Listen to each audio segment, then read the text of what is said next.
I'm concerned about you as well. It seems like we're growing apart. Is everything all right? This was the first time my daughter, Sarah, expressed her worry. Despite being 21, I still felt the responsibility of being a protective father. I assured her that everything was fine, but her words stuck with me. Could she be right?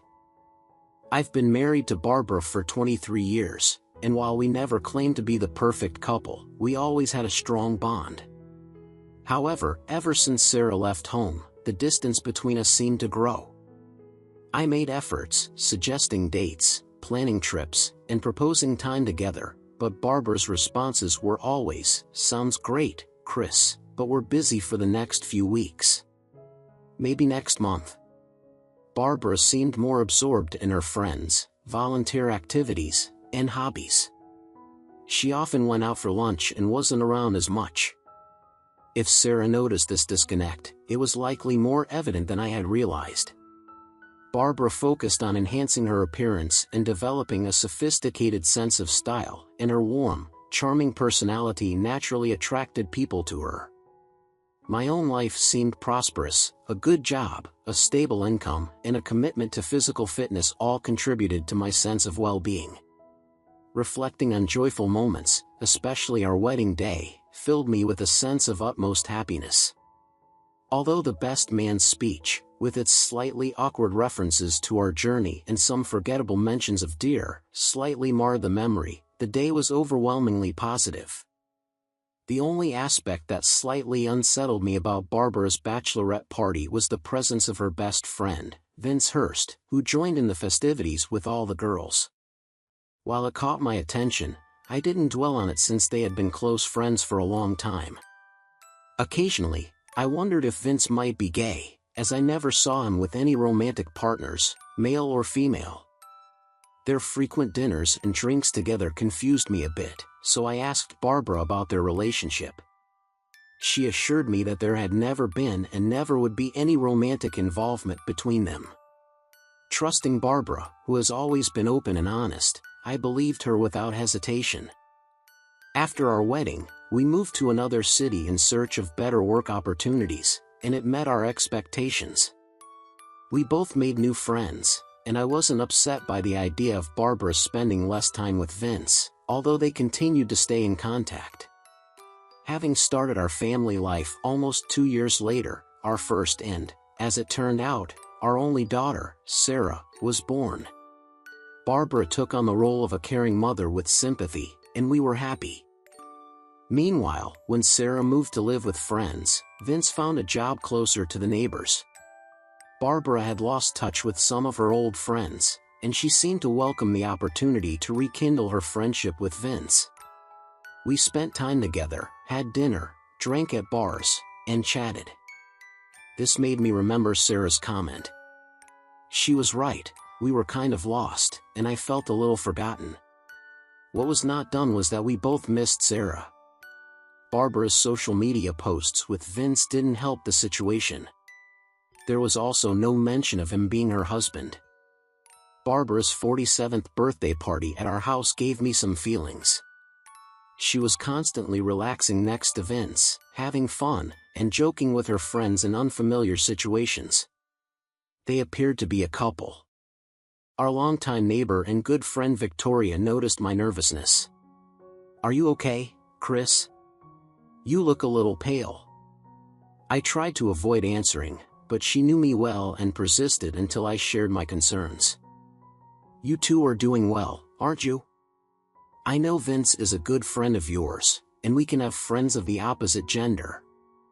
They're just like us." "I'm not sure, Victoria. I just think that if we spent as much time together as these two did, we could have had a deeper relationship. Who knows where that would have led?"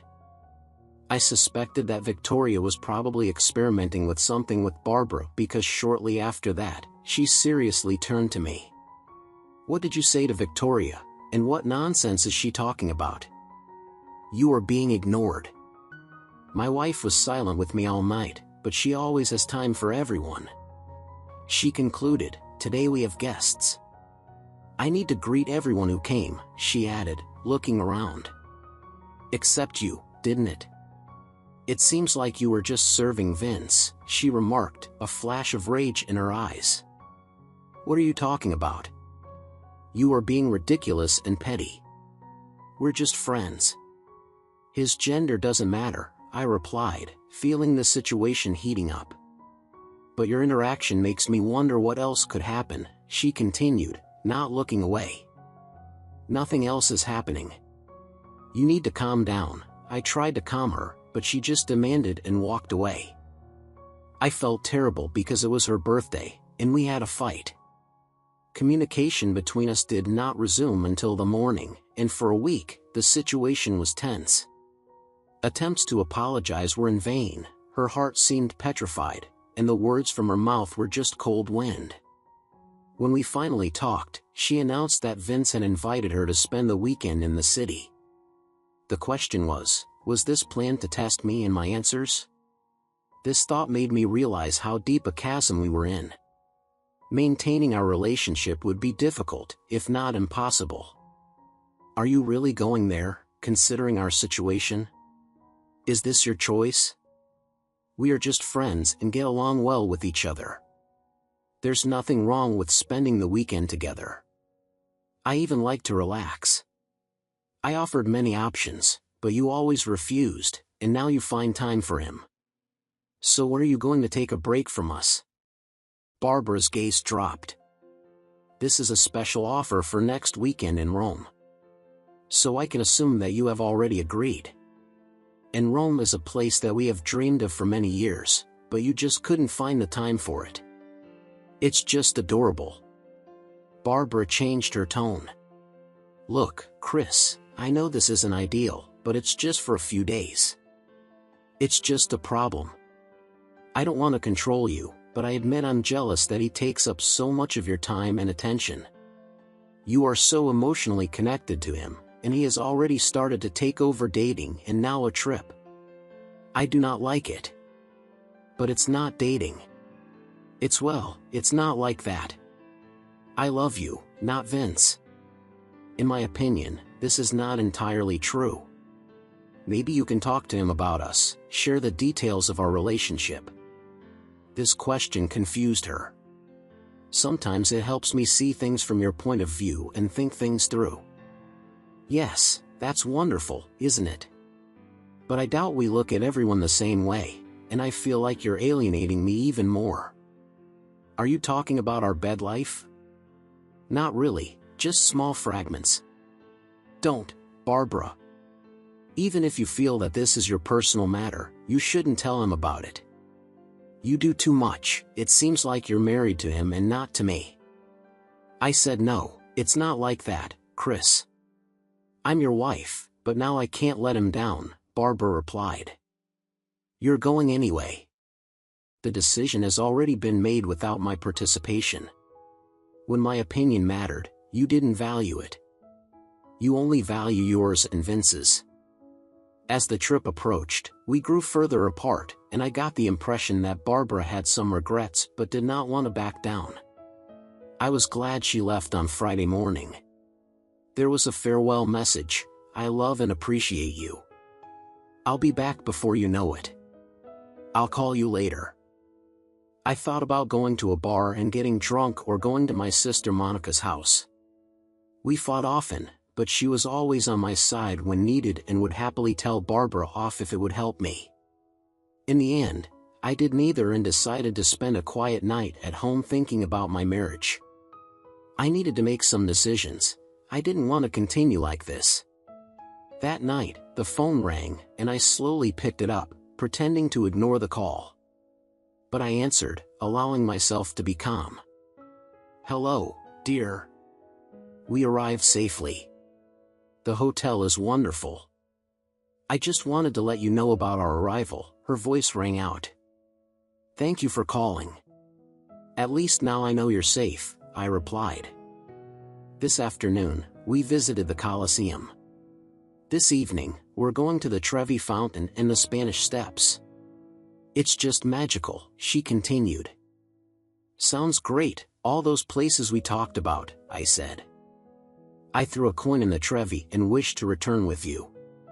You would appreciate it, she said with a hint of excitement. It's not what it was anymore, Barbara.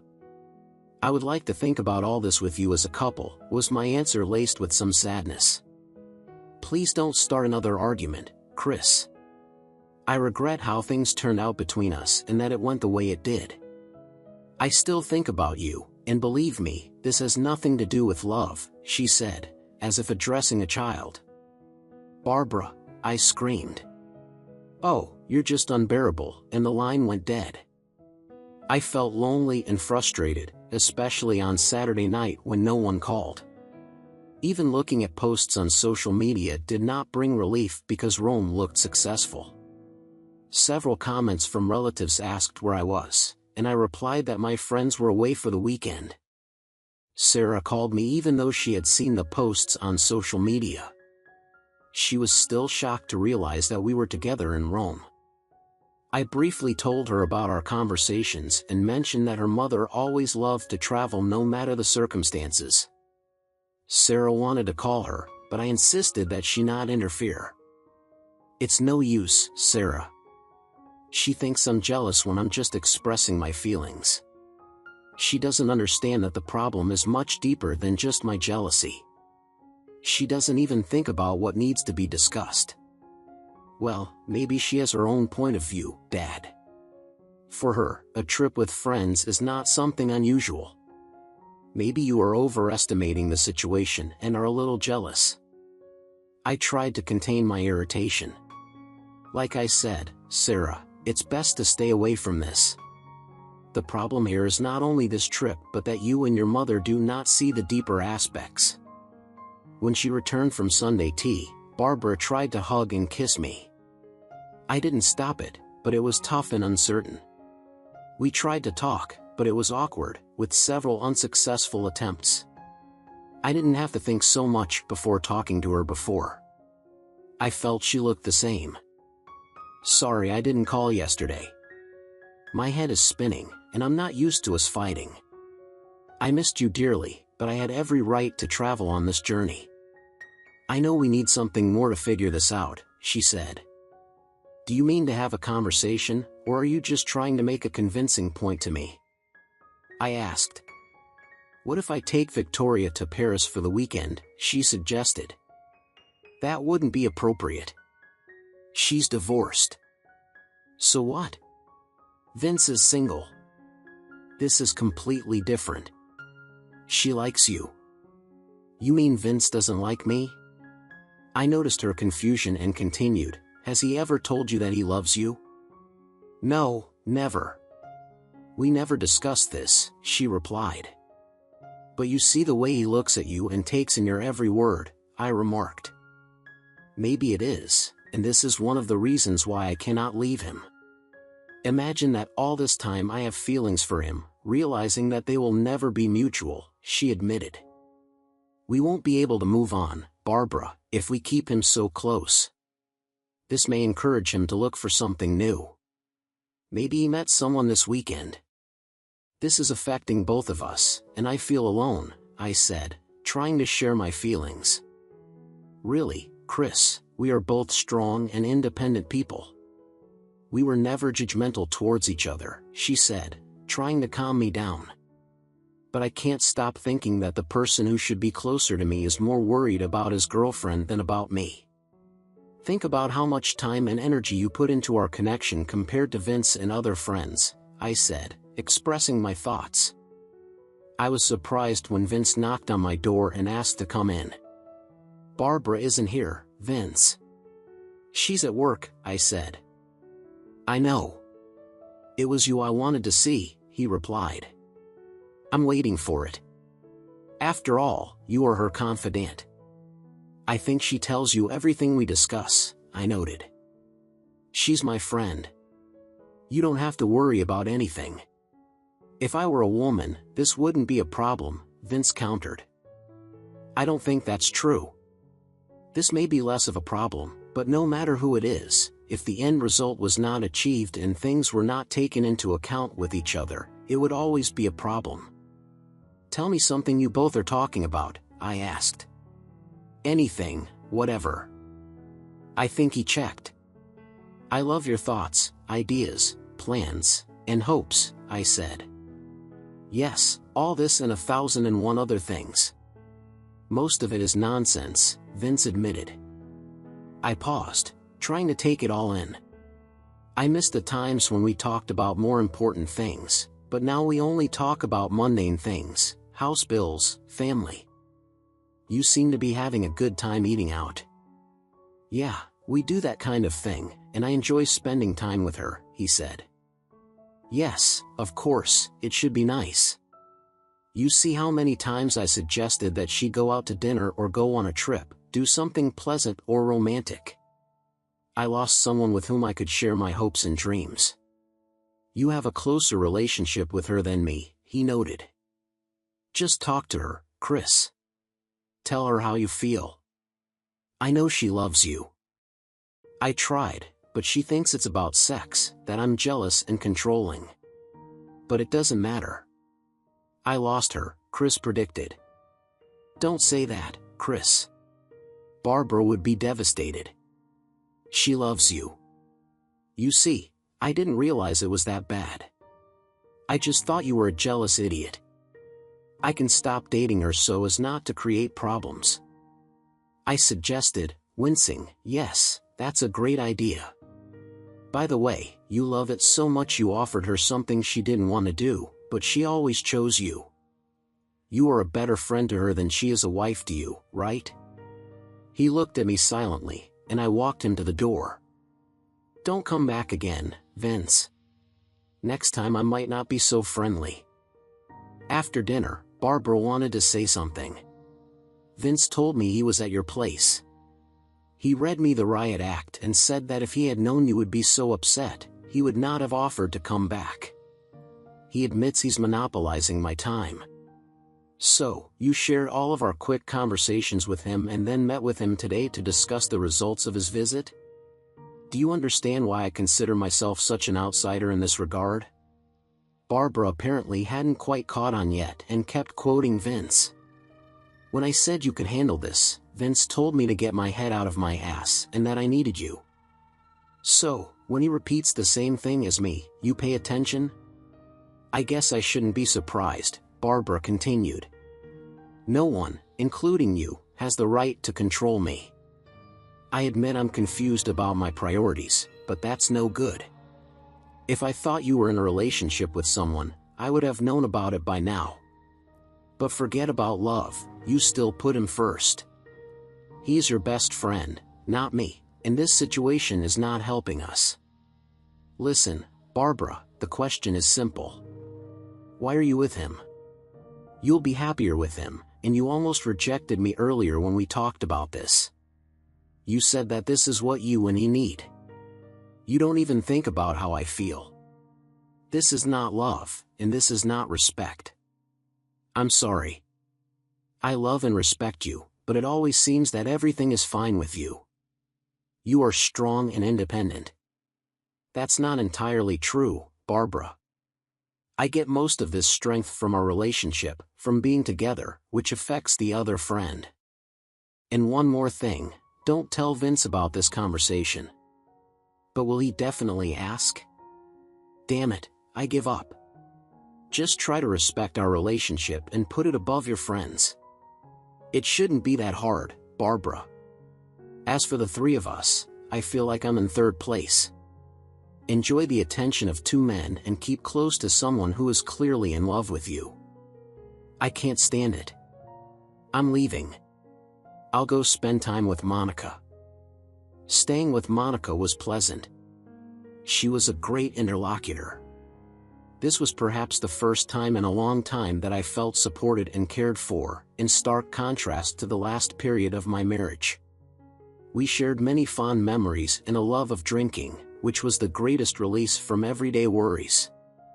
Meeting my nephews and nieces was also a rewarding experience, seeing them prepare to explore the world around them.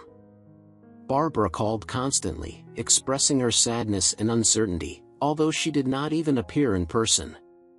She regretted that the situation had gotten out of control and fought to look at everything from my side.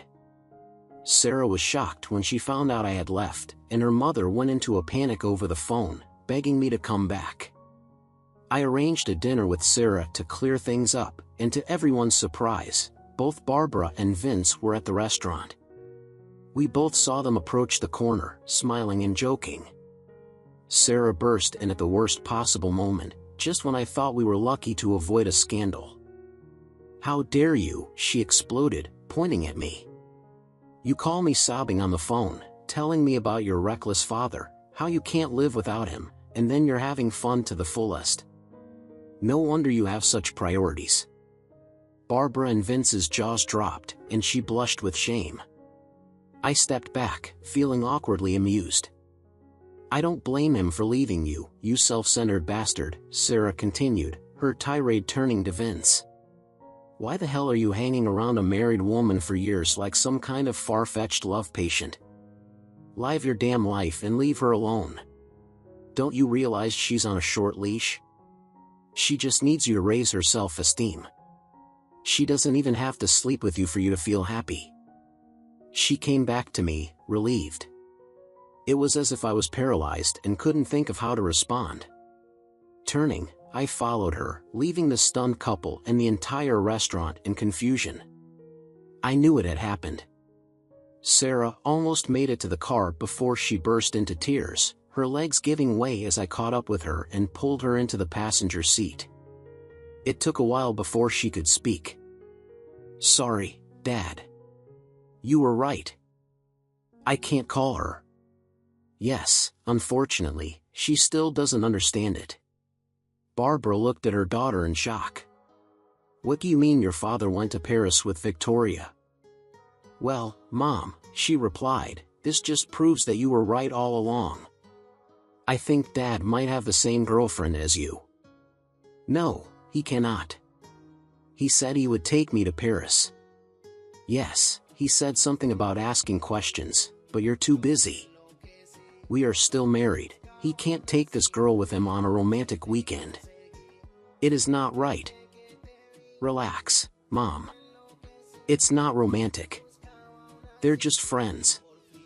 I know what you're doing, but this is different. She'll get hooked on him. Why are you even worried, Mom? You've been moving away from Dad for many years now. You put everyone before him." "I didn't mean that. I mean, he's okay, Chris. He'll always be there. It's not something I need to focus any effort on." "Well, you better reorient yourself quickly. It's a platonic trip, but if you keep screwing up, there are other women who will be more interested in Daddy." Once again, her daughter shocked her enough that she didn't even think about punishing her for constantly dropping bombshells. Victoria roughly followed our plan, but it was actually Sarah's idea, and she asked Victoria if she agreed. I confirmed that this was the last chance before we discussed divorce. We had a wonderful time exploring the city as good friends. Victoria was a companion anyway, light and relaxed, reminding me of what I missed with Barbara. She was full of positivity and excitement throughout the entire trip. I was surprised when Barbara met us at the airport. I waited angrily for the exit, but Barbara greeted Victoria politely, which stunned us both. "Victoria, could you give us some time, have a cup of coffee, and then I'll take us all home," she said. Victoria wished Barbara luck and left. We sat in expectant silence in an almost empty room. "I'm sorry, Chris. I never felt the way you felt. I know I hurt you and neglected you. I missed you so much." At that moment, I had no words.